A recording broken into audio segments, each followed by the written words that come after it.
상가는 주택하고 좀 다른 일반적인 사항이기 때문에 일반적인 세금에 대해서 아시면 상가를 아신다고 생각하시고 공부하시면 돼요.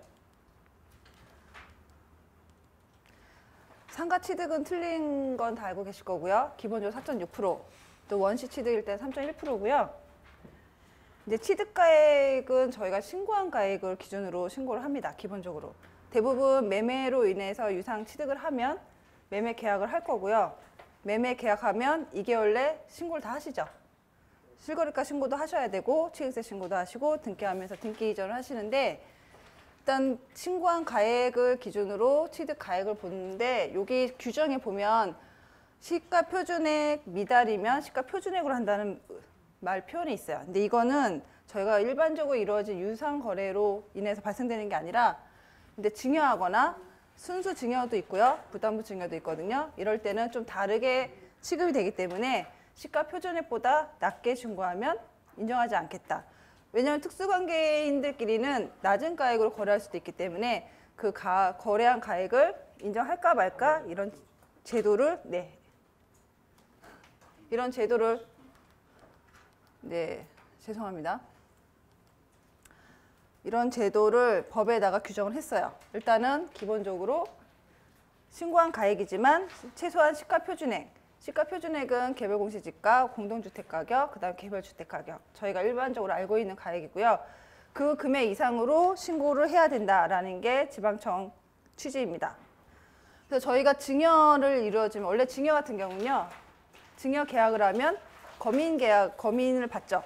해보신 분도 있을 거고 앞으로 해야 될 분도 있으세요. 왜냐면 자녀분들한테 나중에 증여하면 이런 절차가 필요할 텐데요. 검인 계약이 이루어지고 그 검인 계약서, 그 증여 계약서를 가지고 신고를 하고 취득세를 납부하게 되어 있고요.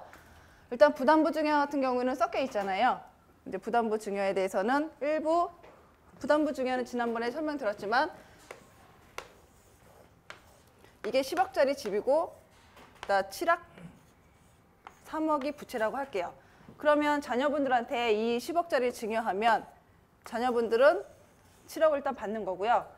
3억은 나중에 은행에서 빌린 대출금을 갖게 돼요. 그러면 이거는 유상으로 봅니다. 그리고 여기 무상 부분이 있고요. 무상 부분은 4%고 유상은 1.1%로 나가는 건데요. 이때 지금 유상 거래를 그리고 무상 거래를 하는 경우가 있습니다. 근데 저희 절세의 방법 중에 하나가 있는데 이게 10억짜리여도 이거를 7억에 거래를 한다고 가정을 할 수가 있어요. 특수관계끼리는 그쵸, 거래를 할 수 있죠. 근데 저희 세법에는 세법이 소득세가 있고 양도세가 있고 법인세가 있고 증여세가 있는데 이게 모든 게 다 연결이 되어 있어요. 연결되어 있는데 지금 3억과 7억이 아니라 이게 3억이고 부채가 7억이라고 할게요. 그럼 유상거래는 7억이잖아요.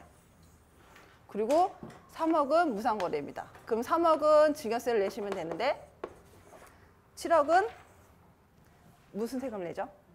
그쵸? 유상거래이기 때문에 양도세는 누가 내는 거예요? 매도자. 부모님이 자녀한테 승계하는 거면 부모님이 양도세를 내게 됩니다. 그럼 부모님이 양도세를 내면 10억이 실거래가가 10억이야. 지금 유사매매 사례가 이게 10억인데 7억으로 매매 계약서 씁니다. 자녀분이랑. 그러면 저가로 양도를 한 거죠. 낮은 가격으로 양도했기 때문에 인정 안 해요. 기본적으로. 그럼 양도소득세에는 부당행위라는 규정을 뒀어요.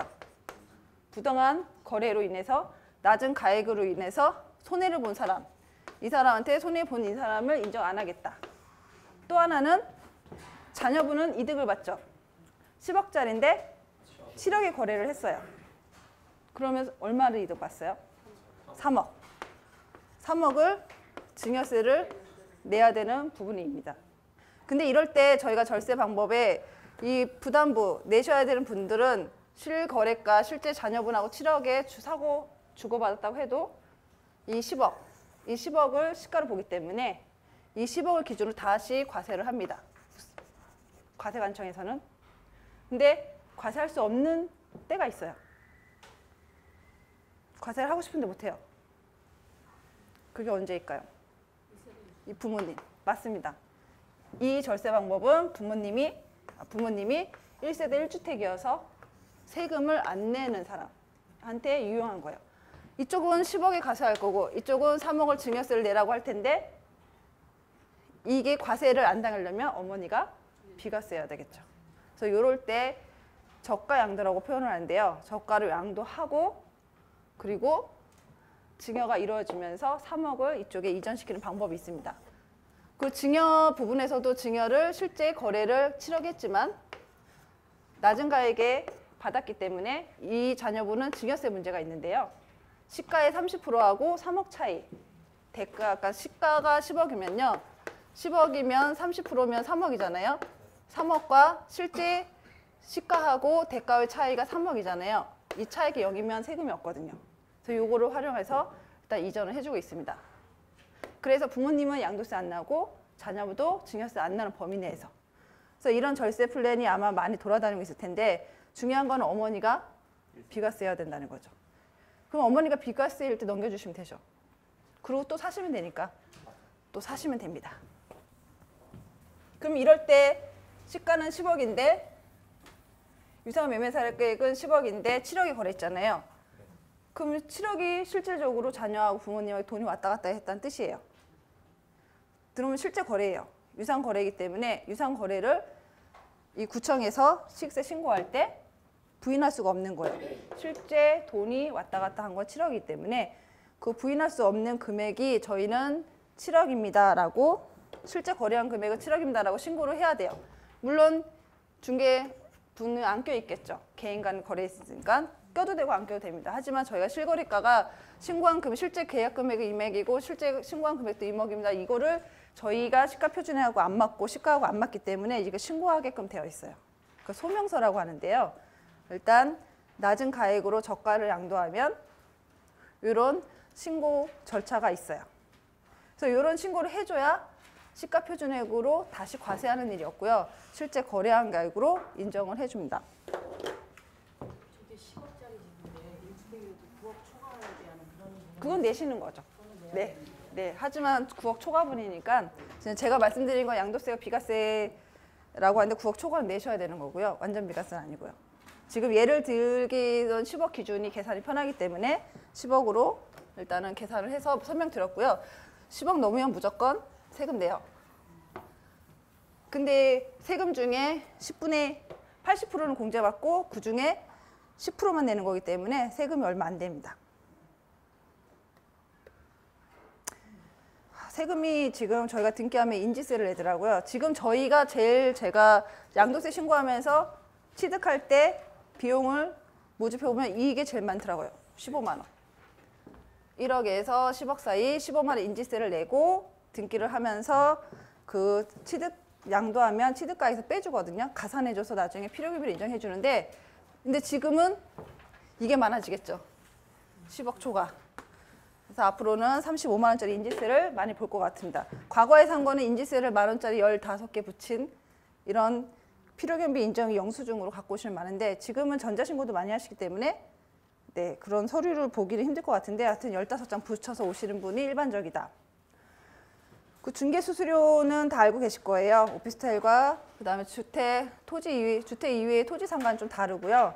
이제 상한선이 있으니까 거래가 이루어질 때 뭐 이런 거는 거의 숨길 수가 없는 공개되는 자료이기 때문에 뭐 속일 일은 없을 것 같은데 그래도 기본적으로 알고 계셔야 나중에 내가 주택을 취득할 때 얼마큼의 비용이 들어가는지 개인적으로 계산을 할 수 있도록 알고 계시는 게 좋을 것 같습니다. 등기 신청할 때도 만 원밖에 안 든대요. 요즘엔 셀프 등기 많이 하시잖아요. 네, 만 원이면 하시면 직접 해보셨어요? 하려다가 그게 직장 평일이었잖아요. 휴가 내고 막 그래야 되니까.